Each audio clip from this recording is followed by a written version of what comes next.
പ്രളയത്തിന് പിന്നാലെ കുട്ടനാട്ടിൽ കുടിവെള്ളക്ഷാമം രൂക്ഷമായി. ക്യാമ്പുകളിൽ നിന്നും വീട്ടിലേക്ക് മടങ്ങിയവർ ശുദ്ധജലത്തിനായി അലയുകയാണ്. മലിനജലം കുടിക്കേണ്ട ഗതികേടിലാണ് കുട്ടനാട്ടുകാർ. ഈ വെള്ളം തന്നെ ഉപയോഗിക്കാനാണ് ഞങ്ങളുടെ അവസ്ഥ. അല്ല, ഞങ്ങൾ ഏത് നാട്ടിൽ ചെന്ന വെള്ളം കൊണ്ടുവരുന്നത്. ഉടനെ ഇപ്പം ഇന്ന് എന്താണ് ഞങ്ങൾക്ക് ഇന്ന് വെള്ളം കിട്ടുമോ? കറണ്ട് ഇല്ല, വെട്ടമില്ല, വെളിച്ചമില്ല, കിണറുകളെല്ലാം മുങ്ങി കയറി നശിച്ച് കിടക്കുവാണ്. 11 ദിവസത്തെ ജീവിതം ഒരു വർഷത്തെ അപ്പുറം കഴിഞ്ഞുകൊണ്ടായിരുന്നു. ക്യാമ്പുകളിൽ നിന്നും കൈവീശി ഇവർ വീടുകളിലേക്ക് മടങ്ങുന്നത് വളരെ പ്രതീക്ഷയോടെയാണ്. പ്രളയം കവർന്നെടുത്ത ജീവിതം തിരികെ പിടിക്കാമെന്ന പ്രതീക്ഷ. പക്ഷേ വെള്ളത്തിന് നടുവിലേക്ക് പോകുമ്പോഴും കുടിക്കാൻ ഒരു തുള്ളി വെള്ളം ഇല്ല എന്നതാണ് ഇവർ നേരിടുന്ന വെല്ലുവിളി.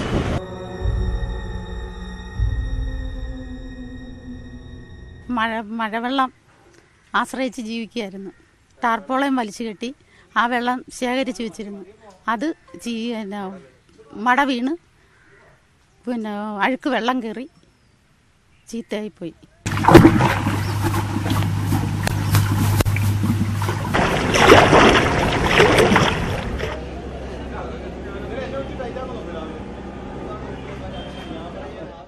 അത് ഞങ്ങൾക്ക് പൈപ്പ് ലൈൻ കട്ടായി പോകുന്നു, പൈപ്പിന് വെള്ളമില്ല, അങ്ങനെ ഒരുപാട് പ്രശ്നങ്ങളാണ് ഇവർ പറയുന്നത്. വെള്ളത്തിന് ശരി ക്ഷാമം ഞങ്ങൾക്ക്. ഈ തോട്ടിലെ വെള്ളം വരെ ഞങ്ങൾ കുടിച്ചുകൊണ്ടിരിക്കുന്ന അവസ്ഥയാണ്. ഇങ്ങനെ വെള്ളം പൊങ്ങിയപ്പോൾ മാത്രം ആരെങ്കിലുമൊക്കെ വെള്ളം കൊണ്ടു തന്ന് നമ്മൾ വെള്ളത്തിൽ അങ്ങനെ വെള്ളം കിട്ടും. അല്ലാതെ വെള്ളത്തിന് ഞങ്ങൾക്ക് ഭയങ്കര ക്ഷാമമാണ്. ഈ ഒഴുകി പോകുന്ന വെള്ളം ഞങ്ങൾ കുടിക്കുക കിട്ടാതെ വന്നിട്ട്.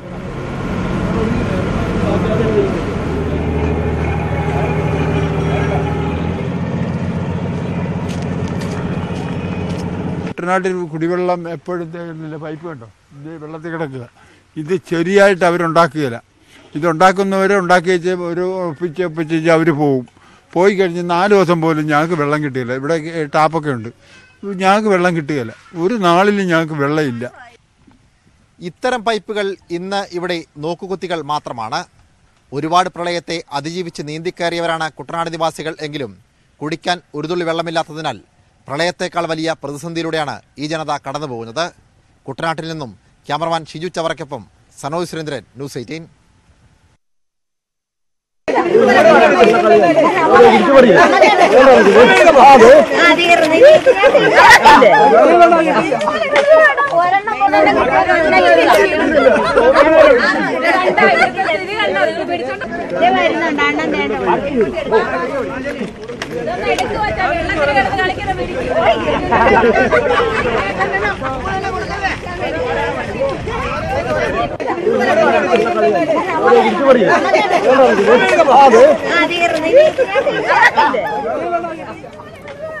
കുടിവെള്ളക്ഷാമം അങ്ങേയറ്റം രൂക്ഷമാണ് കുട്ടനാട്ടിൽ. വെള്ളം കിട്ടാനില്ലാത്ത അവസ്ഥയാണ്. നമുക്ക് കാണാം ആ ദൃശ്യങ്ങളിൽ അതിൻ്റെ തീവ്രത. കുട്ടനാട്ടിലെ കൈനകരിയിൽ നിന്നും സനോജ് സുരേന്ദ്രൻ നമ്മോടൊപ്പം ചേരുന്നുണ്ട്. സനോജ്, ഈ രോഗങ്ങൾ, പകർച്ചവ്യാധികൾ ഉണ്ടാകാനുള്ള സാധ്യത ഉണ്ട് എന്ന് ആരോഗ്യവകുപ്പ് നിർദ്ദേശം അല്ലെങ്കിൽ മുന്നറിയിപ്പ് കൊടുത്ത് വേണ്ട ജാഗ്രതയൊക്കെ പാലിക്കണമെന്ന് പറയുമ്പോൾ തന്നെയാണ് കുട്ടനാട്ടിൽ തീരെ കുടിവെള്ളം കിട്ടാനില്ലാത്ത അവസ്ഥ. എങ്ങനെയാണ്, എത്രത്തോളം രൂക്ഷമാണിത്, എങ്ങനെയാണ് ഇതിനെ മറികടക്കുക?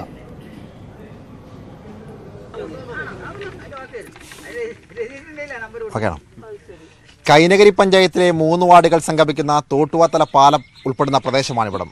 നമ്മൾ ദൃശ്യങ്ങളിൽ കാണുന്നത് പോലെ തന്നെ 4 ഭാഗവും പാടത്താൽ ചുറ്റപ്പെട്ട് കിടക്കുന്ന പ്രദേശമാണ് ഇവിടം. വെള്ളം നിറഞ്ഞു നിൽക്കുമ്പോഴും ഇവിടുത്തെ പ്രദേശവാസികൾക്ക് കുടിക്കാൻ ഒരു തുള്ളി വെള്ളം ഇല്ല എന്നതാണ് ഈ നാട്ടുകാർ നേരിടുന്ന പ്രധാനപ്പെട്ട വെല്ലുവിളി. കുപ്പിവെള്ളത്തെ ആശ്രയിച്ചാണ് ഇപ്പോൾ ഇവരുടെ ജീവിതം തള്ളി നീക്കുന്നത്. ആ കുപ്പിവെള്ളം പോലും കിട്ടാത്ത സാഹചര്യത്തിൽ നാടുവിട്ട് ദൂരേക്ക് പോവേണ്ട സാഹചര്യമാണ് ഇപ്പോൾ ഇവിടെ സംജാതമായിരിക്കുന്നത്. നാട്ടുകാരായ വീട്ടമ്മമാരോട് തന്നെ ചോദിക്കാം, എന്താണ് ഇപ്പോൾ നിങ്ങൾ നേരിട്ടുകൊണ്ടിരിക്കുന്ന പ്രശ്നം? ഏറ്റവും വലിയ പ്രശ്നം കുടിവെള്ളമാണ്. കുടിവെള്ളം കിട്ടാതെ ഞങ്ങൾക്ക് യാതൊരു മാർഗവും ഇല്ല ഇവിടെ. അപ്പോൾ എത്രയും പെട്ടെന്ന് കുടിവെള്ളം എത്തിക്കാനുള്ള ഒരു പോംവഴി കണ്ടെത്തുക, ഇതേ ഞങ്ങൾക്ക് മെയിനായിട്ട് പറയാനുള്ളത്. പിന്നെ വെട്ടവും വെളിച്ചമെന്ന് പറഞ്ഞാൽ രണ്ടാമത്തെ കാര്യമാണ്.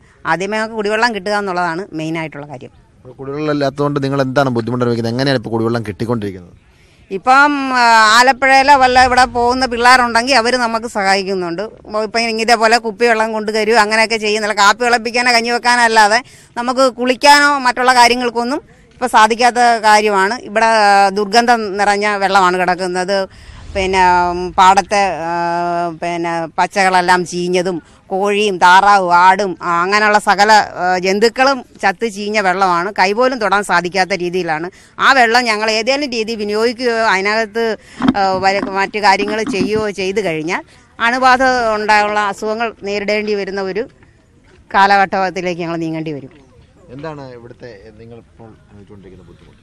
ഞങ്ങൾ അനുഭവിച്ചുകൊണ്ടിരിക്കുന്ന ബുദ്ധിമുട്ടെന്ന് പറഞ്ഞാൽ ഏറ്റവും വലിയ കുടിവെള്ള പ്രശ്നം തന്നെ. ഇപ്പോൾ ആരെങ്കിലും ഒരു സന്നദ്ധ സംഘടന കുറച്ച് വെള്ളം ഇഞ്ഞിട്ട് കൊണ്ടുവന്നാൽ കാക്ക കൊത്തിപ്പറിക്കുന്നതാണ് ഓരോ കുപ്പി വെള്ളം കൊണ്ടുപോകണം. അപ്പോൾ അത്രയ്ക്കും ബുദ്ധിമുട്ട് കുടിവെള്ളത്തിനാണ് ഞങ്ങൾ അനുഭവിച്ചുകൊണ്ടിരിക്കുന്നത്.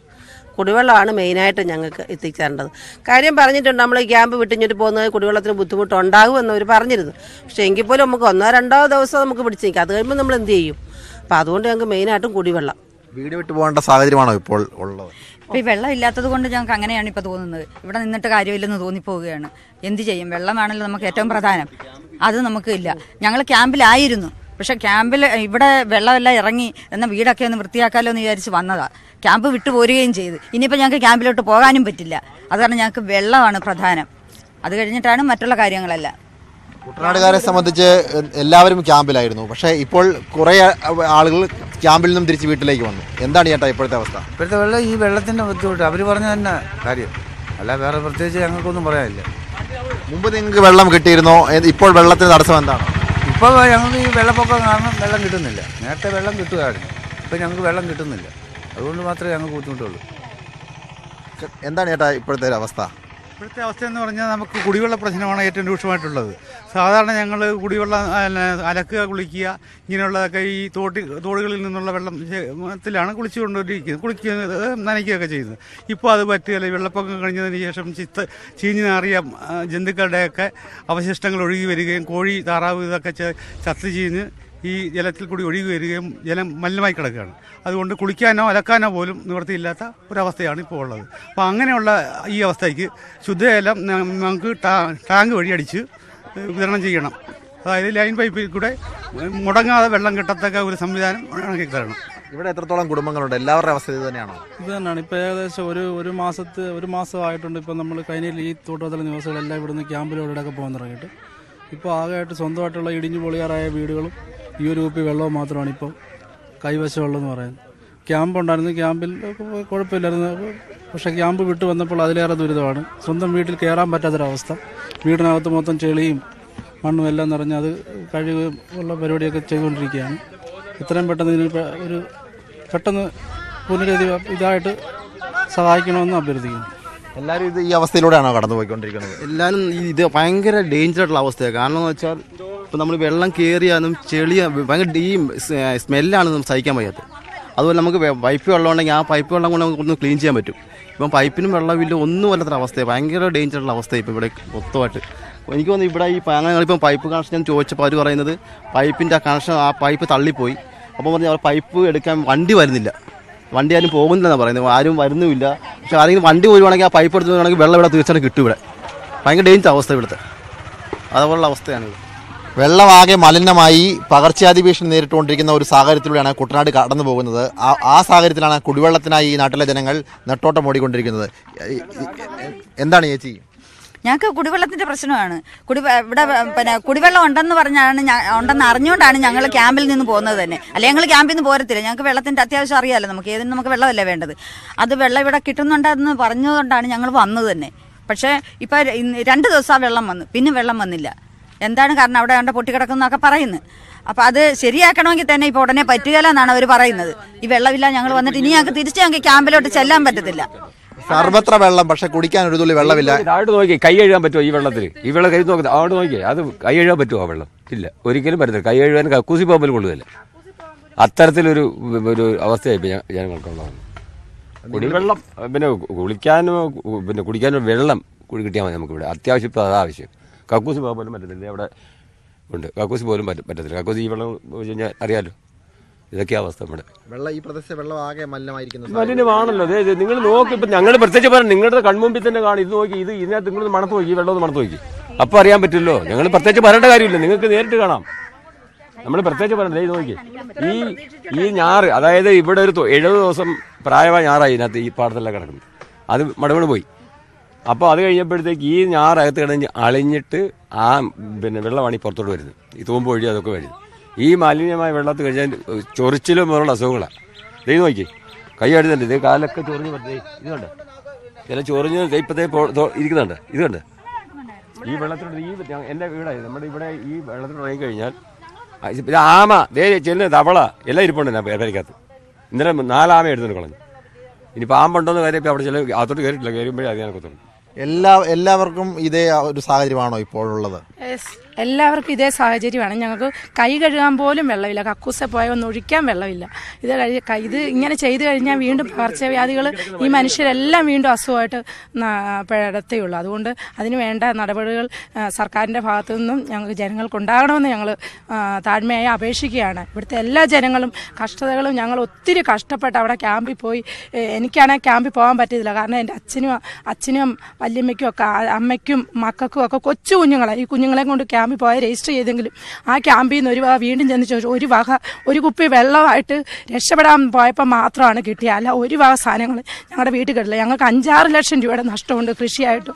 വീട്ടിലെ പുരയുടെ മൊത്തം ഒലിച്ചു പോയി. അതുപോലെ എല്ലാ ജനങ്ങൾക്കും ഈ വീട്ടിൽ കിടക്കുന്ന എല്ലാ ആളുകൾക്കും അതുപോലെ ദുരിതം. ഇപ്പം കൈ കഴുകാൻ ഞങ്ങൾക്ക് വെള്ളമില്ല. ആ ഒരു സാഹചര്യമാണ്. അതിനുവേണ്ട നടപടികൾ സർക്കാരിൻ്റെ ഭാഗത്തുനിന്നും ഞങ്ങളുടെ പഞ്ചായത്തിൻ്റെ സമീപത്തുനിന്നും ഉണ്ടാകണമെന്ന് താഴ്മയായി പറയുകയാണ്. ഞങ്ങൾക്കും അത് തന്നെയാണ്. ഞങ്ങളവിടെ പോയി കിടന്നെന്ന് പറഞ്ഞാലും ഞങ്ങൾക്ക് അന്നേരം ഇടാനായിട്ട് കൊണ്ടുവന്ന് 2 ജോഡി, അത് ഞങ്ങൾ എന്തെല്ലാം പറഞ്ഞിട്ട് ഞങ്ങൾക്ക് കിട്ടിയതാണെന്ന്. അത് അവർ പറയുന്നത് ഞങ്ങൾക്ക് കുട്ടനാട്ടുകാർക്കാണ് എല്ലാ സാധനവും എന്നാണ് അവർ പറയുന്നത്. വെള്ളത്തിന്റെ അവസ്ഥ ഇത് തന്നെയാണ്. വെള്ളത്തിന്റെ അവസ്ഥ തന്നെ. നമുക്കിപ്പോൾ കുടിവെള്ളം തന്നെ ഇന്നലെ നമുക്ക് കൊണ്ടുവന്ന വെള്ളമാണ്. ഇപ്പം എൻ്റെ മക്കളെ കൊണ്ട് വന്നിട്ട് 2 പേർക്ക് പനിയായിട്ട് അവിടെ കിടക്കുക. ഞങ്ങളിപ്പോൾ എന്ത് ചെയ്യാൻ? ഇത്രയും വെള്ളത്തിൽ വേണം, അരയേറ്റം വെള്ളത്തിൽ വേണം ഞങ്ങളുടെ പെരക്കകത്തോട്ട് കയറണം എന്നുണ്ടെങ്കിൽ കയറിപ്പോയിട്ട് നമുക്ക് വേറെയുള്ള സാഹചര്യങ്ങളൊന്നുമില്ല. ഒരു രീതിയിൽ കയറിപ്പോയി നമുക്ക് വള്ളമോ ഒന്നുമില്ല. ആ അരയേറ്റം വെള്ളത്തിൽ 2 ദിവസം നീന്തിട്ട് ഇപ്പം വയ്യാതെ കിടക്കുവാണ്. ഇപ്പോൾ ഒരാളെ കൊണ്ട് പോകാൻ പോവാണ്. നമ്മൾ ഒരു സാധനം ഇപ്പം വെള്ളം കുടിക്കാൻ മാത്രം ഉപയോഗിച്ചാൽ മതി. അതുങ്ങൾ കക്കൂസി പോകുമ്പോഴേക്കും ഇത് തന്നെ ഈ വെള്ളം, ഈ ചീക്ക വെള്ളം അതാണ് കൃമിയാണ് നിരച്ച് നടക്കുക. അറിയാം എന്ത് ചെയ്യാനായിട്ട് നമ്മളത് വർക്ക് ചെയ്യുന്നതാണ്. എങ്കിൽ പോലും എനിക്ക് വീട് വൃത്തിയാക്കാൻ പോലും സമയമില്ല. കാരണം അവിടെ പോയി ഞങ്ങൾ ക്ലീനിങ് ചെയ്തുകൊണ്ടിരിക്കുക. ഞാൻ ചമ്പക്കുളത്ത് ഹോസ്പിറ്റലിൽ വർക്ക് ചെയ്യുന്ന ഒരു സ്റ്റാഫാണ്. അത് കഴിഞ്ഞ് വീട് വൃത്തിയാക്കാൻ പോലും സമയമില്ല. ഇപ്പോൾ ഉടനെ ഡ്യൂട്ടിക്ക് പോകണം. കുളിക്കാതെയൊക്കെയാണ് ഡ്യൂട്ടിക്ക് പോകുന്നത്. കാരണം വെള്ളമില്ല. അവിടെയും വെള്ളമില്ലായിരുന്നു. ഭയങ്കര പ്രശ്നമാണ് ഞങ്ങൾക്ക് നേരിടുന്ന പ്രശ്നം. അതെ, കുട്ടനാടുകാർ സർവത്ര വെള്ളത്തിലാണ്. പക്ഷേ കുടിക്കാൻ ഒരു തുള്ളി വെള്ളമില്ല എന്നതാണ് ഇവർ ഇപ്പോൾ നേരിട്ടുകൊണ്ടിരിക്കുന്ന ബുദ്ധിമുട്ട്. അത് ഇവരുടെ വാക്കുകളിൽ നിന്ന് തന്നെ നമുക്ക് വ്യക്തമാവും. കുട്ടനാട്ടിലാകെ തന്നെയും ഇതാണ് അവസ്ഥ. പ്രളയാനന്തരം വെള്ളത്തിന് നടുവിലാണ്, പൂർണ്ണമായും വെള്ളത്തിന് നടുവിലാണ് താമസിക്കുന്നത്. പക്ഷേ കുടിക്കാൻ തീരെ വെള്ളമില്ലാത്ത അവസ്ഥയാണ്. അങ്ങേയറ്റം ദുരിതം നിറഞ്ഞ സാഹചര്യത്തിലാണ്. കുട്ടനാട്ടിലെ നെടുമുടിയിൽ നിന്നും ശ്യാം ദേവരാജ് കൂടെ ചേരുന്നു. അവിടെയുള്ള ആളുകളുടെ ആവലാതികളുമായിട്ട് ശ്യാമിലേക്ക്. പ്രളയത്തിന് ശേഷം മറ്റൊരു വലിയ ദുരിതത്തിലാണ് കുട്ടനാട്ടുകാർ, പ്രത്യേകിച്ചും നെടുമുടിക്കാർ. പ്രളയത്തിന് ശേഷം അവർ തിരിച്ച് വീടുകളിലേക്ക് എത്തുമ്പോൾ വീടുകൾ മുഴുവൻ മാലിന്യം കൊണ്ട് മാലിന്യ കൂമ്പാരമായിരുന്നു. മുഴുവൻ ചെളി വെള്ളം നിറഞ്ഞിരുന്നു. പകർച്ചവ്യാധികളുടെ ഒക്കെ ഭീഷണിയിലുമായിരുന്നു. അതിനെയെല്ലാം അതിജീവിക്കുന്നവർ നേരിടുന്ന പ്രധാനപ്പെട്ട പ്രശ്നം ഇപ്പോൾ കുടിവെള്ള പ്രശ്നമാണ്. കാരണം ചുറ്റും ഞാനിപ്പോൾ നിൽക്കുന്നത് നെടുമുടി പഞ്ചായത്തിലാണ്. നെടുമുടി പഞ്ചായത്തിൻ്റെ ഒരു പ്രദേശത്താണ്. ഇതിന് ചുറ്റും വെള്ളത്താൽ, പ്രളയജലത്താൽ നിറഞ്ഞതാണ്. പക്ഷേ ഈ പ്രദേശത്ത് അതിന് നടുക്കുള്ള നെടുമുടി പഞ്ചായത്തിൽ ഒരു പ്രദേശത്തും ശുദ്ധജലം കുടിക്കാൻ ഒരു തുള്ളി ശുദ്ധജലം പോലും കിട്ടുന്നില്ല എന്നതാണ് പ്രധാനപ്പെട്ട വിഷയം. നാട്ടുകാർ പുറത്തു നിന്നെല്ലാം കുപ്പിവെള്ളം ഉൾപ്പെടെ വാങ്ങി വള്ളങ്ങളിൽ ഇക്കരയ്ക്കെത്തിച്ചാണ് വീടുകളിൽ ഉപയോഗിക്കുന്നത്. പാത്രം കഴുകാനില്ല, കുളിക്കാനില്ല, വസ്ത്രം നനയ്ക്കാനില്ല. അത്തരം ഒരു വലിയ അവസ്ഥ കുടിവെള്ളക്ഷാമം ഉൾപ്പെടെ ജലക്ഷാമം, ശുദ്ധജലക്ഷാമം നേരിടുന്നുണ്ട്. നമുക്ക് വീട്ടമ്മമാരോട് തന്നെ ചോദിക്കാം, ഏത് രീതിയിലാണ് ഇപ്പോൾ നിങ്ങൾക്ക് കുടിവെള്ളക്ഷാമം അനുഭവപ്പെടുന്നത്? ഞങ്ങൾക്ക് പൈപ്പിൽ ഹൗസിംഗ് ലൈൻ എടുത്തിട്ടുണ്ട്, പൈപ്പ് കിട്ടുന്നുണ്ട്. പക്ഷേ ചുമന്ന് കട്ട പോലത്തെ വെള്ളമാണ് വരുന്നത്. അതെടുത്ത് തെളിച്ചൂറ്റിയാണ്, അല്ലാതെ ആഹാരം കഴിക്കാതെ കിടക്കാൻ പാടില്ലല്ലോ. അങ്ങനെ ഞങ്ങൾ ആ വെള്ളം എടുത്താണ് ഉപയോഗിക്കുന്നത്. പരിസരമെല്ലാം ഒരുപാട് ഇതായിട്ട് കിടക്കുവാണ്. ഇന്നലെ ഉച്ചവരെ ഞാനും എൻ്റെ ഭർത്താവും കൂടെ മുറി അകത്ത് വൃത്തിയാക്കി. എനിക്ക് പനിയും തലകറക്കവും വന്നതിൻ്റെ പേരിൽ തിരുവനന്തപുരത്തുകാർ സേവാഭാരതിയിലുള്ള 2 ആൺപിള്ളേർ വന്ന് ഒന്ന് ഒതുക്കി തന്നിട്ട് അവർ പോയി. പിന്നെ ഞങ്ങളെ സംബന്ധിച്ച് പറയാനാണെങ്കിൽ ഞങ്ങൾ ചമ്പക്കുളത്തിൻ്റെയും കഞ്ഞിപ്പാടത്തിൻ്റെയും ഇടയ്ക്കുള്ള ഭാഗത്ത് കിടക്കുന്ന കാരണം ഒരുപാട് ദാനധർമ്മങ്ങൾ നടന്നെങ്കിലും ഈ വൈശ്യംഭാഗത്തുകാർക്ക് അത് കിട്ടാൻ പറ്റിയിട്ടില്ല. ഇന്നലെയും കഞ്ഞിപ്പാടത്ത് അരിയും സാധനങ്ങളും കൊടുത്തു. നമ്മൾ അറിയുന്നില്ല. ഞങ്ങളുടെ ഈ വൈശ്യംഭാഗം എന്ന് പറഞ്ഞ സ്ഥലത്താണ് ഇങ്ങനെയുള്ള ദാനധർമ്മങ്ങളൊന്നും കിട്ടാത്തത്. അത് കിട്ടാൻ ആരെങ്കിലും അർഹതപ്പെട്ടവർ ഇനി ഇങ്ങനെ കൊടുക്കുന്നുണ്ടെന്ന് അറിഞ്ഞുകൊണ്ട് പറഞ്ഞാൽ ഈ സ്കൂളിലോ അംഗനവാടിയിലോ വെച്ചാണെങ്കിൽ ഞങ്ങൾക്കും കൂടെ കിട്ടും. കുടിവെള്ളം കിട്ടാൻ വേണ്ടി നിങ്ങൾ എന്താണ് നിലവിൽ ചെയ്യുന്നത്? കുടിവെള്ളം വരുന്നുണ്ട്, പക്ഷേ അതിങ്ങനെ പൊട്ടിക്കിടക്കുമായിരിക്കും ലൈന്. അത് ചുമന്ന് ചോര പോലത്തെ വെള്ളമാണ് വരുന്നത്. അതെടുത്ത് തെളിച്ചൂറ്റി എടുത്ത് കുടിക്കും, അല്ലാതെ എന്ത് ചെയ്യും? ആഹാരം കഴിക്കാൻ ഇരിക്കാൻ പറ്റത്തില്ല. അങ്ങനെയുള്ള ബുദ്ധിമുട്ടുകൾ ഒരുപാടുണ്ട്. പിന്നെ ജീവിതത്തിന് യാതൊരു മാർഗ്ഗവുമില്ല. 1 വർഷം കഴിയാതെ ഞങ്ങൾക്ക് ഇനി ഒരു കൂലിപ്പണി കിട്ടത്തില്ല. എൻ്റെ ഭർത്താവ് സുഖക്കാരനാണ്. ഞാൻ തൊഴിലുറപ്പിനോ പാടത്തപ്പണിക്ക് പോയാണ് ജീവിക്കുന്നത്. അത് കിട്ടുന്നിടം വരെ ജീവിക്കാൻ സാമ്പത്തികമായിട്ട് ഞങ്ങൾക്ക് യാതൊരു മാർഗ്ഗവുമില്ല. ഞങ്ങളുടെ മോട്ടോർ തറ വരെ പോയി കിടക്കുകയാണ്. കുടിവെള്ളത്തിന് ഇപ്പോൾ ഏത് മാർഗത്തെയാണ് ആശ്രയിക്കുന്നത്? കുടിവെള്ളത്തിന് വലിയ ബുദ്ധിമുട്ടായിരുന്നു. ഞങ്ങളുടെ വീടുകളിലെ മോട്ടറും എല്ലാം പോയതുകൊണ്ട് പാത്രം കഴുകാനും ഒന്നിനും വെള്ളമില്ലാതെ വിഷമിച്ചു. പിന്നെ ഒരു ദിവസത്തെ മഴയ്ക്ക് പാത്രങ്ങളെല്ലാം നിറച്ചു. അത് സ്വല്പമായിട്ട് കഞ്ഞിക്കും കാപ്പിക്കും വേണ്ടി വെച്ചിട്ടുണ്ട്. 2-3 ദിവസമായാലും കുളിക്കാൻ പറ്റുന്നില്ല. പിന്നെ കുടിവെള്ളം കിട്ടണം. പിന്നെ അങ്ങനെ എല്ലാവരെയും വീടുകളൊക്കെ വൃത്തിയാക്കി. എങ്കിലും പിന്നെ ഈ സാംക്രമിക രോഗങ്ങൾ വരുമോ എന്നുള്ളൊരു ഭയമുണ്ട്. വെള്ളം മോശമായതുകൊണ്ട് നമ്മൾക്കിനി പകർച്ചവ്യാധികളോ എലിപ്പനിയോ വല്ലതും വരുമെന്ന് ഒരു ശങ്കയുണ്ട്. അതിൽ നിന്നെല്ലാം രക്ഷപ്പെടുത്തണം. ഈ കുടിവെള്ളം എങ്ങനെയാണ് നിലവിൽ? പുറത്തുനിന്ന് ഇങ്ങോട്ടേക്ക് നിങ്ങൾ വീണ്ടും വന്ന് താമസം തുടങ്ങിയിട്ട് കുറച്ച് ദിവസങ്ങളായി. പക്ഷേ കുടിവെള്ളത്തിന് ആശ്രയിക്കുന്ന മാർഗം പൈപ്പ് വെള്ളം കൃത്യമായി കിട്ടുന്നില്ല, അല്ലെങ്കിൽ അത് ശുദ്ധമായ ജലമല്ല. പകരം ഏത് മാർഗമാണ്? അക്കരയിൽ നിന്ന് ഏത് രീതിയിലാണ് അത് കൊണ്ടുവരുന്നത്? അടുത്തുള്ള വീട്ടിൽ നിന്ന് സ്വല്പം വെള്ളം കിട്ടും. പിന്നെ അങ്ങനെയൊക്കെ കഴിഞ്ഞു കൂടുന്നു. കുളിക്കാൻ പറ്റുന്നില്ല.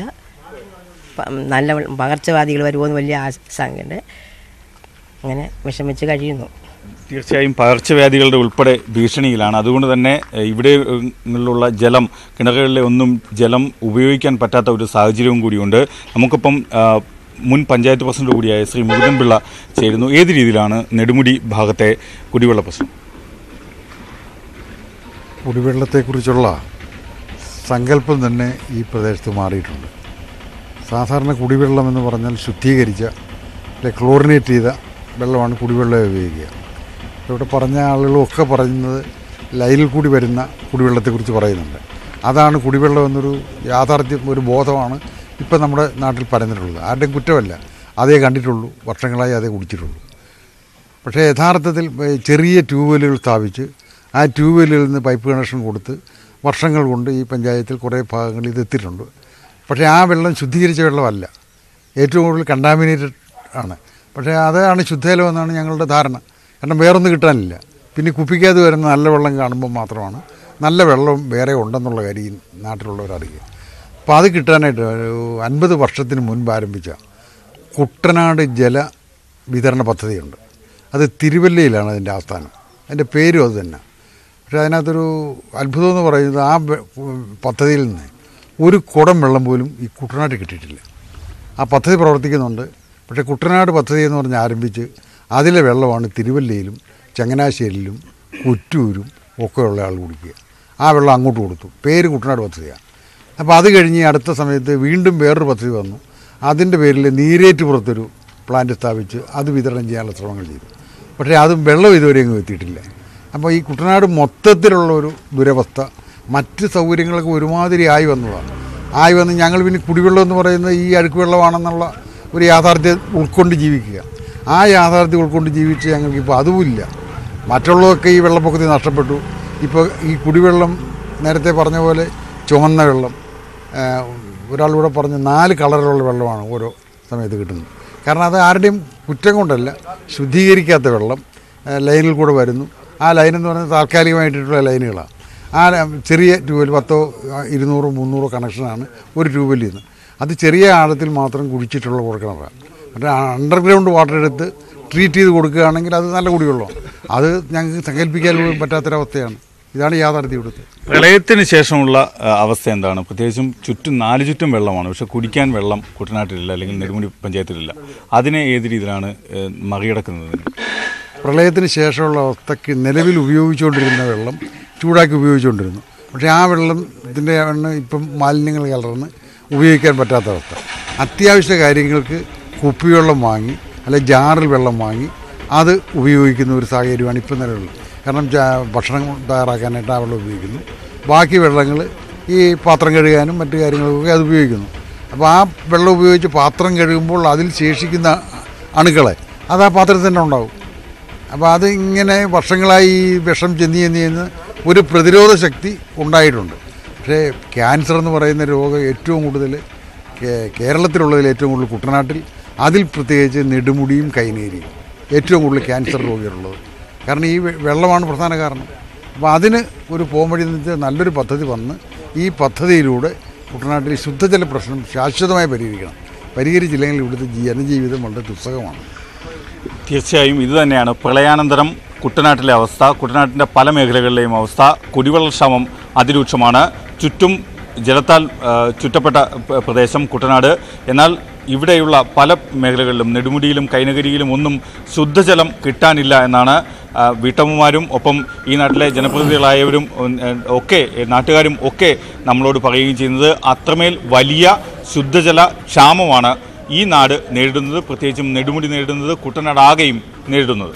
കുട്ടനാടാകെയും അതിരൂക്ഷമായിട്ടുള്ള കുടിവെള്ള പ്രശ്നത്തിലേക്കാണ് പോയിരിക്കുന്നത്. ഇത് ഏറ്റവും പ്രധാനപ്പെട്ടൊരു കാര്യം എന്താണെന്ന് വെച്ചാൽ ഇത് ഈ പകർച്ചവ്യാധികൾ അടക്കമുള്ളവ ഉണ്ടാകാനിടയുണ്ട് എന്ന ഒരു ഭീഷണി കൂടെ മുന്നിലുണ്ടായിരിക്കുകയാണ്. ഈ കുടിവെള്ള പ്രശ്നം ഇത്രയ്ക്ക് രൂക്ഷമായി നിൽക്കുന്നത് പ്രതീക്ഷിച്ചതാണ്. ഈ പ്രളയാനന്തരം ഇങ്ങനെയുള്ള ബുദ്ധിമുട്ടുകൾ കുട്ടനാട് മേഖലയിൽ കൂടുതലായി ഉണ്ടാകുമെന്ന്. പക്ഷേ അത് നമുക്ക് തടയാൻ പറ്റാത്ത വിധം, പരിഹരിക്കാൻ പറ്റാത്ത വിധമുള്ള അവസ്ഥയിലേക്ക് പോകുമോ എന്നാണ് ഭയപ്പെടുന്നത്. കൂടുതൽ വിവരങ്ങളുമായി സനോജ് സുരേന്ദ്രൻ അവിടെ നിന്ന് ചേരുന്നു. സനോജ്, ഇത് പരിഹരിക്കാനാകുന്ന കാര്യങ്ങൾ ഉണ്ടാകുമല്ലോ? എല്ലാ സാധനങ്ങളും ഈ ദുരിതാശ്വാസം പ്രവർത്തനങ്ങളുടെ ഭാഗമായിട്ട് ദുരന്തബാധിത മേഖലകളിലേക്ക് വരുന്നുണ്ട്.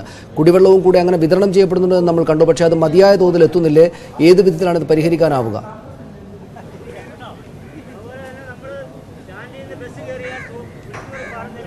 സനീഷ്, ഇവിടെ ഈ സന്നദ്ധ സംഘടനകളുടെയൊക്കെ നേതൃത്വത്തിൽ കുപ്പിവെള്ളമാണ് എത്തിച്ചുകൊണ്ടിരിക്കുന്നത്. ആ കുപ്പിവെള്ളം കൊണ്ടുവരുമ്പോൾ തന്നെ ആളുകൾ... ഞാൻ ഒരു നിമിഷം സനോജ്, ഞാൻ താങ്കളിലേക്ക് വരാം. ഇപ്പോൾ മുൻ MLA ശ്രീ KC ജോസഫ് നമ്മോടൊപ്പം ഉണ്ട്. ശ്രീ KC ജോസഫ്, ഇവിടെ കുട്ടനാട് മേഖലയിലാണ് പ്രശ്നം. കുടിവെള്ളം ആവശ്യത്തിന് എത്താത്ത ബുദ്ധിമുട്ടുണ്ട്. എങ്ങനെയാണ് പരിഹരിക്കുക?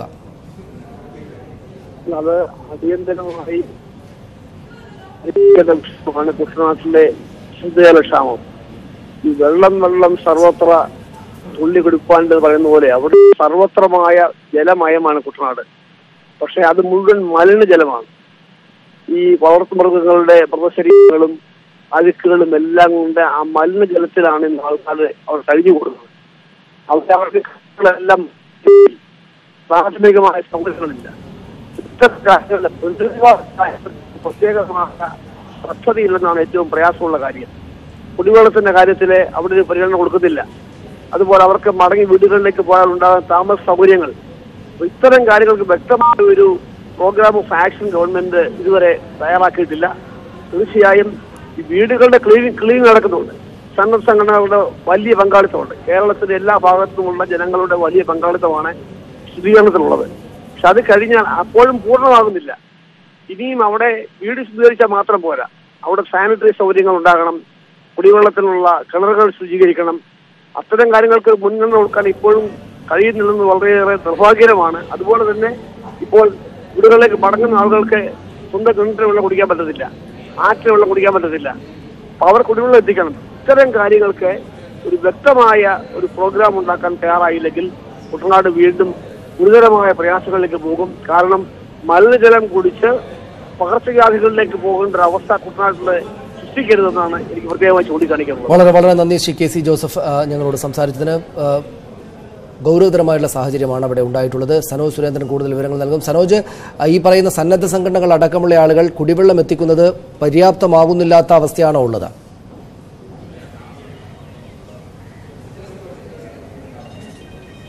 തീർച്ചയായിട്ടും സനീഷ്, സന്നദ്ധ സംഘടനകളിൽ എത്തിക്കുന്ന വെള്ളം ഇവിടെ പര്യാപ്തമല്ല എന്ന് തന്നെയാണ് നമുക്ക് പറയാൻ കഴിയുക. കാരണം ഒരു കുപ്പിവെള്ളം കൊണ്ടുവരുമ്പോൾ അത് വാങ്ങിക്കൊണ്ടുപോകാൻ വേണ്ടി 1000 ആളുകൾ ഇവിടെ തടിച്ചുകൂടുന്ന ഒരു സാഹചര്യമാണ് ഉള്ളത്. കാരണം അത്രത്തോളം രൂക്ഷമാണ് ഇവിടുത്തെ കുടിവെള്ളക്ഷാമം. പലരും ദുരിതാശ്വാസ ക്യാമ്പുകളിൽ നിന്നും തിരികെ വീട്ടിലേക്ക് എത്തിയപ്പോൾ കുടിവെള്ളം കൃത്യമായി എത്തിക്കുമെന്ന ഉറപ്പിൻ്റെ അടിസ്ഥാനത്തിലായിരുന്നു അവരൊക്കെ തന്നെ ദുരിതാശ്വാസ ക്യാമ്പുകളിലേക്ക് എത്തിച്ചേർന്നത്. ദുരിതാശ്വാസ ക്യാമ്പുകളിൽ നിന്നും മടങ്ങി താങ്കളിലേക്ക് വരാം. ഇപ്പോൾ Alappuzha DCC president Shri M Liju നമ്മോടൊപ്പം ടെലിഫോൺ ലൈനോട്. ശ്രീ ലിജു, ഇത് ഗൗരവതരമായ സാഹചര്യമാണല്ലോ. കുടിവെള്ളം കിട്ടുന്നില്ല, പകർച്ചവ്യാധി പ്രശ്നങ്ങളുണ്ട്. അതെങ്ങനെയാണ് പരിഹരിക്കുക? നമ്മൾ മറ്റെല്ലാ ഭക്ഷ്യവസ്തുക്കളുമൊക്കെ അങ്ങോട്ട് എത്തിക്കാനുള്ള ശ്രമം നന്നായി പോകുന്നുണ്ട്. പക്ഷേ കുടിവെള്ളം പര്യാപ്തമായ തോതിൽ എത്തുന്നില്ല എന്നാണോ മനസ്സിലാക്കുന്നത്? കുടിവെള്ള വിതരണം കുട്ടനാട്ടിലെ ഏറ്റവും പ്രധാനപ്പെട്ട ഒരു പ്രശ്നമാണ് കുടിവെള്ള ക്ഷാമം. എന്താ ഈ water everywhere but not have a drop to drink എന്ന് പറയുന്ന പോലൊരു അവസ്ഥയാണ്. സ്വാഭാവികമായും സർക്കാർ ആ കുറിച്ച് വളരെ ഗൗരവമായി ആലോചിച്ച് കുടിവെള്ളം അവിടെ എത്തിക്കാൻ വലിയ ടാങ്കറുകളിലും വലിയ ടാങ്കുകളിലും ഒക്കെ തന്നെ കുടിവെള്ളം എത്തിക്കാനുള്ള സംവിധാനം തീർച്ചയായിട്ടും ഉണ്ടാക്കണം. അത് കൂടാതെ തന്നെ ഇവിടെ ഇപ്പം ക്യാമ്പുകളൊക്കെ തന്നെ തിരിച്ചുവിടുന്ന ഒരു സാഹചര്യമാണ്. യഥാർത്ഥത്തിൽ കുട്ടനാടിന്റെ വടക്കൻ മേഖല കൈനഗിരിയും ആ മേഖലയിൽ പോകുന്നവർക്കറിയാം, അവിടെയൊക്കെ പാടശേഖരങ്ങൾ മുഴുവൻ വെള്ളത്തിൽ മുങ്ങിക്കിടക്കുകയാണ്. വീടുകളിൽ ഒരു നല്ല ശതമാനവും വെള്ളത്തിൽ മുങ്ങിക്കിടക്കുക. ഇവരെങ്ങോട്ട് പോകും? ഇങ്ങനെ പലരും നമ്മളെ വിളിച്ച് എന്നെയൊക്കെ തന്നെ വിളിച്ച് പലരും കരയുകയാണ്. സർക്കാർ അത്തരത്തിലൊരു സംവിധാനം ഉണ്ടാക്കുന്നില്ല. ഇവരെ താമസിപ്പിക്കാനും അവർക്ക് ഈ വീടുകളിലേക്ക് ഇവരെ പറഞ്ഞു വിട്ടു കഴിഞ്ഞാൽ ക്യാമ്പിൽ നിങ്ങൾ പൊക്കോ എന്ന് പറഞ്ഞ് ആ തരത്തിൽ അനാഥരായി പറഞ്ഞു വിടുന്ന ഒരു പരിപാടി തന്നെ അവസാനിപ്പിക്കണം. ഇതെങ്ങനെയും കാര്യങ്ങൾ തങ്ങളുടെ തലയിൽ നിന്ന് ഒഴിക്കുക എന്നുള്ളതാണ് സർക്കാരിന്റെ നയം. കാരണം ഇതുവരെ ക്യാമ്പുകൾ നടന്നു പോയതൊക്കെ തന്നെ സന്നദ്ധ സംഘടനകളും നൂറുകണക്കിന് ആളുകളും രാഷ്ട്രീയ പ്രസ്ഥാനങ്ങളും ഒക്കെ സഹായിച്ചാണ് ക്യാമ്പുകളിലെ കാര്യങ്ങൾ നടത്തുന്നത്. അല്ല ഗവൺമെന്റിന്റെ ഒരു സപ്ലൈ നമുക്ക് പറയാൻ സാധിക്കില്ല. അപ്പൊ ഇനി വരും ദിവസങ്ങളിൽ സർക്കാരിന് ആ കാര്യത്തിൽ കൂടുതൽ ഉത്തരവാദിത്വം ഉണ്ടാകുമെന്ന് മനസ്സിലാവുമ്പോൾ ചെയ്യുന്ന ഏറ്റവും എളുപ്പം വഴി ക്യാമ്പുകൾ പിരിച്ചുവിടും. നിങ്ങൾ എങ്ങോട്ടെങ്കിലും പോകും. ഇവരൊക്കെ പല ബന്ധുവീടുകളിലും വാടകയ്ക്ക് വീടെടുത്തുമൊക്കെയാണ് താമസിക്കുന്നത്. അപ്പോൾ ആ യഥാർത്ഥത്തിൽ സർക്കാർ ആ സംവിധാനത്തിൽ ഈ ആളുകളെ മുഴുവൻ ക്രോഡീകരിച്ചാൽ ഈ കുടിവെള്ള പ്രശ്നത്തിലൂടെ ആ ക്യാമ്പുകളിലും മറ്റും വെള്ളം എത്തിക്കാനുള്ള ഉത്തരവാദിത്വം സർക്കാർ ഏറ്റെടുക്കണം. കുട്ടനാട്ടിൽ ഇപ്പൊ തിരികെ പോയവരെ സംബന്ധിച്ച് ശുദ്ധജലം എത്തിക്കാനുള്ള വളരെ ഏകോപനമുള്ള ഒരു സംവിധാനം ഏർപ്പെടുത്തിയേ മതിയാകും. ശ്രീ ലിജു, താങ്കൾ പറഞ്ഞതുപോലെ ഈ പറയുന്ന ഒന്നിച്ചു നിൽക്കുന്ന ആ സാഹചര്യം തന്നെയായിരുന്നു കുടിവെള്ള വിതരണത്തിന് കുറെ കൂടെ നല്ലത് അല്ല? അതായത് ഈ പറയുന്ന ക്യാമ്പുകൾ പിരിച്ചുവിട്ട് അവരവരെ വീടുകളിലേക്ക് പറഞ്ഞുവിട്ട് പിന്നീട് അവിടെ വികേന്ദ്രീകൃതമായിട്ട് കുടിവെള്ളം ആവശ്യത്തിന് എത്തിക്കുക എന്നതിനേക്കാൾ ഗുണപരമായത് ക്യാമ്പുകൾ തന്നെ തുടരുന്നതായിരുന്നു അല്ലെ? അത്രക്ക് ഗുരുതരമായ സാഹചര്യമുള്ള ഇടങ്ങളിൽ തീർച്ചയായും. അതായത് ക്യാമ്പുകളെ സർക്കാർ നേരത്തെ പറഞ്ഞ ഉത്തരവാദിത്വം പോകാൻ വേണ്ടി ക്യാമ്പുകൾ പരമാവധി പിരിച്ചുവിട്ട് ഇവരെ തിരുവഴിയിലേക്ക് ഇടുന്ന സാഹചര്യം ഗുരുതരമായ പ്രതിസന്ധി ഉണ്ടാക്കും, വലിയ പ്രതിസന്ധി ഉണ്ടാക്കും. ഇപ്പൊ ഞങ്ങള് ഒരു രാഷ്ട്രീയ പാർട്ടി എന്നതിൽ കോൺഗ്രസ് പാർട്ടിയൊക്കെ തന്നെ നമ്മളാരും പ്രക്ഷോഭത്തിന്റെ പാതയിൽ പോകുന്നില്ല, അല്ലെങ്കിൽ ഒരു രാഷ്ട്രീയ വിഷയമാക്കി ഉയർത്താൻ ആഗ്രഹിക്കുന്നില്ല. പക്ഷേ ഈ ജനതയെ മുഴുവൻ അനാഥരാക്കി അവര് നിങ്ങൾ ഇഷ്ടമുള്ളിടത്തേക്ക് പോകും, ഞങ്ങൾക്ക് നിങ്ങൾക്ക് ഉത്തരവാദിത്വം ഇല്ല എന്ന രീതിയിലേക്കാണ് കാര്യങ്ങൾ പോകുന്നതെങ്കിൽ തീർച്ചയായിട്ടും കോൺഗ്രസ് പാർട്ടി അതിന്റെ ഉത്തരവാദിത്വം നിർവഹിക്കുന്നുണ്ട്. ഞങ്ങളിവിടെ വലിയ ജനകീയ പ്രക്ഷോഭത്തിന് നേതൃത്വം കൊടുക്കേണ്ടി വരുന്ന സാഹചര്യത്തിലേക്കാണ് കാര്യങ്ങൾ പോകുന്നത്. യഥാർത്ഥത്തിൽ സർക്കാർ ചെയ്യേണ്ടത് ഈ ആളുകളെ സ്കൂളുകളാണെങ്കിൽ മറ്റു ഓഡിറ്റോറിയങ്ങളും മറ്റെടുത്ത് ഇവരൊക്കെ ഒരു പരിപൂർണമായ ഒരു സാഹചര്യം. ഇപ്പൊ നേരത്തെ പകർച്ചവ്യാധിയുടെ കാര്യം പറഞ്ഞു. കുട്ടനാട്ടിലോട്ട് ചെന്ന് കഴിഞ്ഞാൽ അവിടെ മുഴുവൻ പൂച്ചയും എലിയും കോഴിയും ഒക്കെ ചത്തു കിടക്കുന്ന ഒരു സാഹചര്യം ഉണ്ടായിരുന്നു. അപ്പൊ അതുണ്ടാക്കിയ ഒരു മാലിന്യ പ്രശ്നമുണ്ട്. ഇപ്പൊ തന്നെ എലിപ്പനി ബാധിച്ച് ആളുകൾ മരിച്ചു തുടങ്ങി, ആളുകൾ ആശുപത്രിയിലാകുന്നു. അപ്പൊ ഇവരെ പെട്ടെന്ന് നിങ്ങൾ അങ്ങോട്ട് പോകുമെന്ന് പറയുന്നതിന് പകരം വളരെ കൃത്യമായ ശുചീകരണം ഉറപ്പുവരുത്തി പകർച്ചവ്യാധികളില്ല എന്നുള്ള കാര്യം ഗവൺമെന്റ് ഉറപ്പുവരുത്തിയിട്ട് കൊണ്ടുപോയില്ല എങ്കിൽ വീണ്ടും ഒരു മാനസിക ദുരന്തത്തിനുള്ള സാധ്യതയുണ്ട്. അപ്പൊ അതുകൊണ്ട് ചെയ്യേണ്ട കാര്യം പരമാവധി ആളുകളെ ചിതറിപ്പോകാതെ പല സ്ഥലങ്ങളിൽ സംരക്ഷിക്കുകയും അവർക്കുള്ള ആവശ്യമായ കുടിവെള്ളം ഉൾപ്പെടെയുള്ള കാര്യങ്ങൾ നേരിട്ടെത്തിക്കുക എന്നുള്ളതാണ് പ്രായോഗികമായ കാര്യം. അതാണ് ശരിയായ കാര്യം. അതാണ് ശ്രീ ലിജു. പക്ഷേ ഇപ്പോഴും കുടിവെള്ളം പെട്ടെന്ന് പരിഹരിക്കപ്പെടേണ്ടുന്ന ഒരു പ്രശ്നമായതുകൊണ്ട് ഈ പുറത്തുള്ള ആളുകൾ ഇതിനകം തന്നെ കാര്യങ്ങൾ ഒരല്പം നിയന്ത്രണത്തിലായിട്ടുള്ള ഇടങ്ങളിൽ നിന്ന് കുടിവെള്ളം കൂടുതലായിട്ട് വരണം എന്ന ഒരു നിർദ്ദേശം താങ്കളടക്കമുള്ള രാഷ്ട്രീയ പ്രവർത്തകർ മുന്നോട്ട് വെക്കുമോ? കോൺഗ്രസ് അടക്കമുള്ള പാർട്ടികൾ അത് ഏറ്റെടുക്കുകയാണെങ്കിൽ കുടിവെള്ള പ്രശ്നം ഒരു പരിധിവരെ പരിഹരിക്കാനാവും. തീർച്ചയായിട്ടും നമ്മൾ കുടിവെള്ളം അതാ ഞാൻ പറഞ്ഞത്. അതിനെപ്പറ്റി കുടിവെള്ളം എന്ന് പറഞ്ഞാൽ ഇപ്പോ വെള്ളപ്പൊക്കം വെള്ളം ഇറങ്ങിയ സ്ഥലങ്ങളിൽ നിന്നും കുടിവെള്ളം മറ്റു സ്ഥലങ്ങളിൽ എത്തിക്കുക എന്നുള്ളതാണ് പ്രായോഗിക കാര്യം. പക്ഷെ അതൊരു സർക്കാർ മേൽനോട്ടത്തിലായിരിക്കണം. കാരണം നമ്മൾ ഈ വെള്ളം ഇറങ്ങിപ്പോയി എന്ന് പറയുന്ന സ്ഥലങ്ങളും പരിപൂർണമായ മാലിന്യമുക്തമായിട്ടില്ല. ഇപ്പൊ തന്നെ ഞങ്ങൾക്ക് ഇന്നിപ്പോ കോൺഗ്രസ് പാർട്ടിയുടെ നേതൃത്വത്തിൽ ഞങ്ങൾ കഴിഞ്ഞ 7 ദിവസം ഓരോ ദിവസവും DCC ആലപ്പുഴയുടെ കുട്ടനാട് ശുചീകരണ പ്രോഗ്രാം വെച്ച് കാര്യം ചെയ്യുകയാണ്. ഇന്ന് ഞങ്ങളുടെ ആളുകൾ ശുചീകരണ പ്രവർത്തനത്തിനായി നിൽക്കുന്നത് കാവാലം പുളിങ്കുന്ന് മേഖലകളാണ്.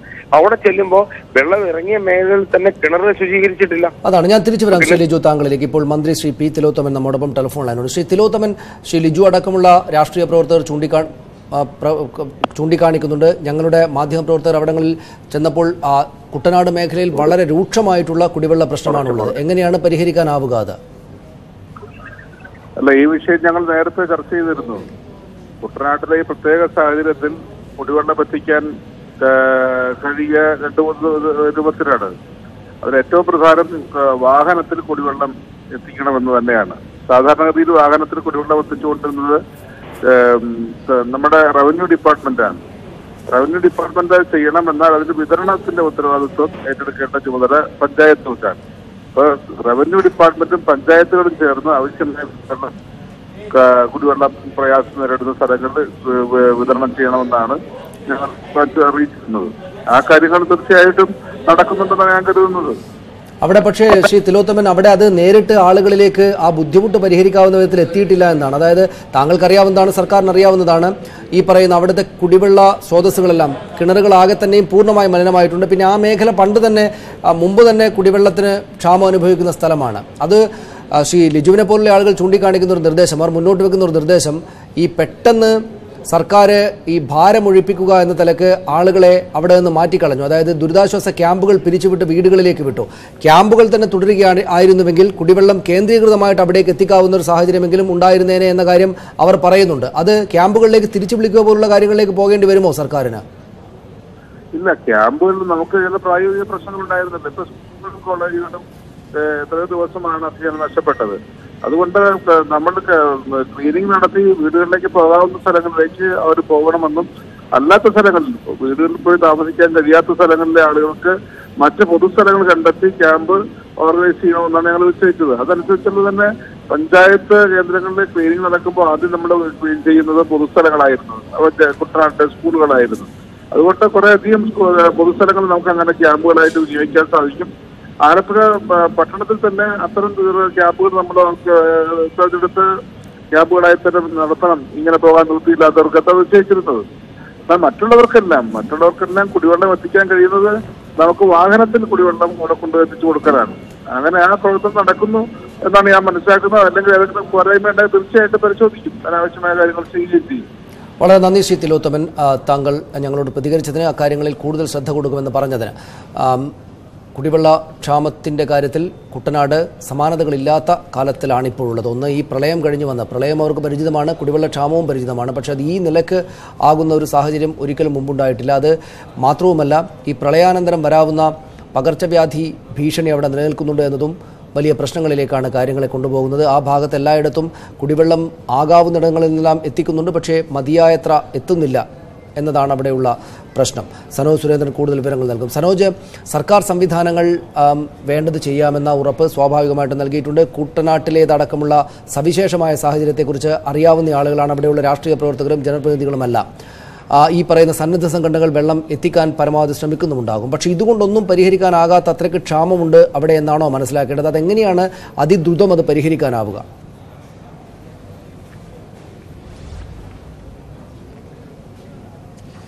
സനീഷ്, നമ്മളിപ്പോൾ നിൽക്കുന്നത് കൈനഗരി പഞ്ചായത്തിലെ ഇരുമ്പനം പാലത്തിന് സമീപമാണ്. പക്ഷേ ഇവിടെയൊക്കെ ആണെങ്കിൽ പോലും അതിരൂക്ഷമായ ഒരു പ്രതിസന്ധിയിലൂടെയാണ് കാര്യങ്ങൾ കടന്നു പോകുന്നത്. സന്നദ്ധ സംഘടനകൾ എത്തിക്കുന്ന കുടിവെള്ളം മാത്രമാണ് ഇപ്പോൾ ഇവരുടെ ആശ്രയം. കുടിവെള്ള പൈപ്പുകൾ സ്ഥാപിച്ചിരുന്നുവെങ്കിലും അത് ഇപ്പോൾ ആകെ നാശകോശമായി നിൽക്കുന്ന ഒരു സാഹചര്യത്തിലാണ് എത്തിപ്പെട്ടിരിക്കുന്നത്. നമുക്കിപ്പോൾ കാണുന്ന ദൃശ്യങ്ങളിൽ കാണാം ഇവിടുത്തെ പാടം, മുമ്പ് ലിജു പറഞ്ഞതുപോലെ തന്നെ ഇവിടുത്തെ പാടശേഖരങ്ങളൊക്കെ പൂർണ്ണമായും വെള്ളത്തിനടിയിൽ തന്നെയാണ്. ഈ പാടശേഖരങ്ങളിലെ വെള്ളം ഇനി ഇറങ്ങിപ്പോകാത്ത ഒരു സാഹചര്യമാണ് നിലനിൽക്കുന്നത്. അവിടെ നിന്നും വെള്ളം പമ്പ് ചെയ്ത് മാറ്റിയെങ്കിൽ മാത്രമേ ഇവിടം പകർച്ചവ്യാധി ഭീഷണിയിൽ നിന്നും ഈ നാടിനെ മുക്തമാക്കാൻ കഴിയുകയുള്ളൂ. ഇപ്പോൾ ഇവിടെ ആകെ പക്ഷിമൃഗാദികളൊക്കെ തന്നെ ചത്തുചീഞ്ഞ് ദുർഗന്ധപൂരിതമായ ഒരു സാഹചര്യവും നിലനിൽക്കുന്നു. അങ്ങനെ പകർച്ചവ്യാധി ഭീഷണി നിലനിൽക്കുന്നു. ആ സാഹചര്യത്തിലാണ് ശുദ്ധമായ കുടിവെള്ളമില്ലാത്ത ഒരു സാഹചര്യം നിലനിൽക്കുന്നത്. ആളുകൾ ഒരു വെള്ളം കിട്ടാത്ത ഒരു സാഹചര്യത്തിലേക്ക് എത്തിപ്പെടുമ്പോൾ ഈ കനാലിൽ കാണുന്ന വെള്ളം പോലും ഭക്ഷ്യാവശ്യങ്ങൾക്ക് വേണ്ടി വിനിയോഗിക്കുന്ന ഒരു സാഹചര്യമുണ്ട്. കാരണം അത് തെളിനീരാക്കി ഉപയോഗിക്കേണ്ട ഒരു സാഹചര്യം പോലും ഉണ്ട് എന്ന് നാട്ടുകാർ നമ്മളോട് അഭിപ്രായ പ്രകടനം നടത്തുന്ന ഒരു സാഹചര്യമുണ്ടായി. കാരണം അത്രത്തോളം രൂക്ഷമായ ഒരു സാഹചര്യമാണ് കുടിവെള്ള പ്രശ്നം ഇവിടെ നേരിടുന്നത്. ഈ പ്രദേശത്തെ ആളുകളൊക്കെ തന്നെ ഇപ്പോൾ ഇവിടെ ഉണ്ട്. അവരോട് തന്നെ നമുക്ക് ചോദിക്കാം, ചേട്ടാ, ഈ കുടിവെള്ള പ്രശ്നം പരിഹരിക്കാൻ വേണ്ടി ഈ സർക്കാർ വെള്ളം എത്തിക്കുമെന്ന് പറഞ്ഞാണല്ലോ നിങ്ങൾ ക്യാമ്പിൽ നിന്ന് മടങ്ങിയത്. പക്ഷേ നിങ്ങൾക്ക് ക്യാമ്പിൽ നിന്ന് മടങ്ങിയപ്പോൾ വെള്ളം ഇവിടെ എത്തിയോ? ഇല്ല, വെള്ളം ഇതുവരെ എത്തിയിട്ടില്ല. ഇവിടെ രണ്ടുമൂന്ന് ഈ സ്വകാര്യ വ്യക്തികൾ കൊണ്ടുതരുന്ന ഭക്ഷണ സാധനങ്ങളൊക്കെ കിട്ടിയിട്ടുള്ളൂ. വെള്ളം ഇവിടെ എത്തിയിട്ടില്ല. സർക്കാർ കൃത്യമായി വെള്ളം എത്തിക്കുമെന്ന് പറഞ്ഞിരുന്നല്ലോ. അപ്പോൾ അങ്ങനെയാണ് ക്യാമ്പിൽ നിന്നും തിരിച്ച് വീട്ടിലേക്ക് പോകണമെന്ന് നിങ്ങളോട് അറിയിച്ചിരുന്നത്. പക്ഷേ അതിനുശേഷം ക്യാമ്പിൽ നിന്നും തിരിച്ച് വീട്ടിലേക്ക് വന്നപ്പോൾ നിങ്ങൾക്ക് വെള്ളം എത്തിയിട്ടുണ്ടോ? ഇല്ല, വെള്ളം എത്തിയിട്ടില്ല. ക്യാമ്പിൽ നിന്ന് തിരിച്ചു പോയപ്പോൾ ഞങ്ങൾക്ക് വെള്ളം ഇവിടെ എത്തിയിട്ടില്ല. ഇപ്പോൾ കുപ്പിവെള്ളം മാത്രമാണ് നിങ്ങളുടെ ആശ്രയം? ആണ്, കുപ്പിവെള്ളം മാത്രമേ ഉള്ളൂ ഞങ്ങൾക്ക് ആശ്രയം. ഇവിടെ അവിടെ ഒരു പൈപ്പ് ലൈൻ ഉണ്ട്. അത് പൈപ്പ് പൊട്ടിക്കിടക്കുന്ന കാരണം അതും ഇപ്പം ഇല്ലാതിരിക്കുക. എത്ര നാളായി ഇങ്ങനെ കുടിവെള്ള പ്രശ്നം അനുഭവിക്കാൻ തുടങ്ങിയിട്ട്? അത് ഈ പ്രകൃതിക്ഷോഭം ഉണ്ടായതിനോട് കൂടിയാണ്. ഇതാണ് സനീഷ്, ഇവിടെ പ്രകൃതിക്ഷോഭം ഉണ്ടായതിനു ശേഷം കുടിക്കാൻ ഒരു തുള്ളി വെള്ളമില്ലാത്ത ഒരു സാഹചര്യത്തിലൂടെയാണ് കുട്ടനാടുകാർ കടന്നുപോയിക്കൊണ്ടിരിക്കുന്നത്. പക്ഷേ ഇതിനൊരു ശാശ്വത പരിഹാരം കണ്ടെത്തുവാൻ വേണ്ടി സർക്കാർ സംവിധാനങ്ങൾ ഇടപെടുന്നില്ല എന്നതും ഇവിടുത്തെ നാട്ടുകാർക്ക് പരാതിയായി നിലനിൽക്കുന്നുണ്ട്.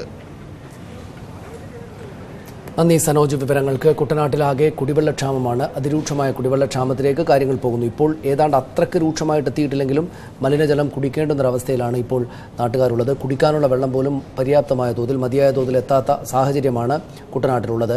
വേണ്ട കാര്യങ്ങൾ ചെയ്യാമെന്ന് സർക്കാർ സംവിധാനങ്ങൾ ഉറപ്പു നൽകുന്നുണ്ട്. മറ്റ് സന്നദ്ധ സംഘടനകൾ അടക്കമുള്ള ആളുകളുടെ ശ്രദ്ധയും ഒരുപക്ഷെ അവിടേക്ക് എത്തിയിട്ടുണ്ട്. രാഷ്ട്രീയ നേതാക്കളും ജനപ്രതിനിധികളും അക്കാര്യത്തിൽ ജാഗ്രത പുലർത്തുന്നുണ്ട് എന്നൊക്കെ പറയുമ്പോഴും ആ സാഹചര്യങ്ങളൊക്കെ ഉണ്ടെങ്കിൽ തന്നെയും കുടിവെള്ളം സംബന്ധിച്ച് ബുദ്ധിമുട്ടിലാണ് കുട്ടനാട്ടുകാർ. ഇടവേളയ്ക്ക് ശേഷം വാർത്തകൾ തുടരും.